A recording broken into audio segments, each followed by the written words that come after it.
Of all the organs in your body, your liver is the most multi-talented. Your heart pumps blood. Your lungs transfer oxygen and carbon dioxide between blood and air. Your intestines extract nutrients from food. Your brain connects inputs to outputs and translates decision into action. All vital, but basically single-minded functions.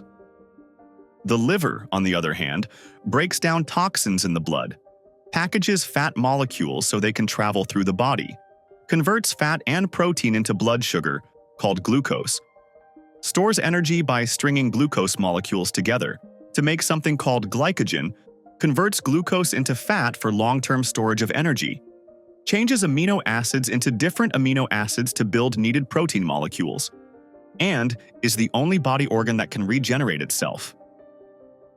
The liver is a workhorse, but that doesn't mean it can't get overworked. When it does, that can be a serious problem. There are three main ways it generally happens. 1. The liver can be damaged by the toxins it is designed to remove from blood if it's given more than it can handle. 2. The liver can be damaged by excess alcohol consumption. That's because when the liver processes alcohol, it generates fat in liver cells, which interferes with their normal operation. High levels of alcohol consumption over an extended time can cause scarring in the liver, called cirrhosis. And 3. There's another way to generate too much fat in liver cells, one that doesn't involve alcohol. It's called non-alcoholic fatty liver disease, or NAFLD. Current estimates are that it affects 25% of the world's population, and about 15% of the population has it to the degree that their livers aren't functioning properly. Where does the fat come from? Ironically, some of it is made by the liver, out of fructose and glucose. Fructose, because your body cannot use it directly as a fuel, so it's converted by the liver into either glucose or fat. Glucose, because the liver has room for only so much glycogen, but a high glucose level in the blood is quite dangerous, so the only option is to convert extra glucose to fat. And then there's fat, which gets sent to the liver because it's the liver's job to process it. There are a couple of other things to know about NAFLD. One is that its prevalence in the US and in the world is dramatically increasing, apparently exponentially.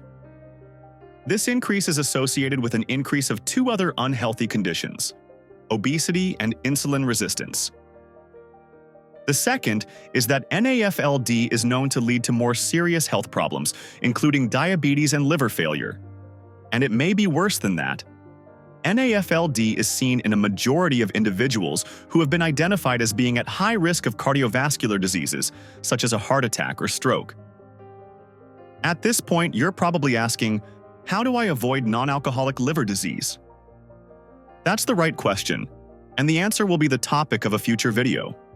In the meantime, here's some advice that you've probably heard before. Minimize your intake of added sugars in any form, and especially of sucrose and high fructose corn syrup, which carry the double whammy of high glucose and high fructose. There's more you can do to protect yourself, but that's the place to start. Thank you for joining us. If you found this insight helpful, give it a thumbs up, share your thoughts in the comments below, and subscribe for more insights into your body and health.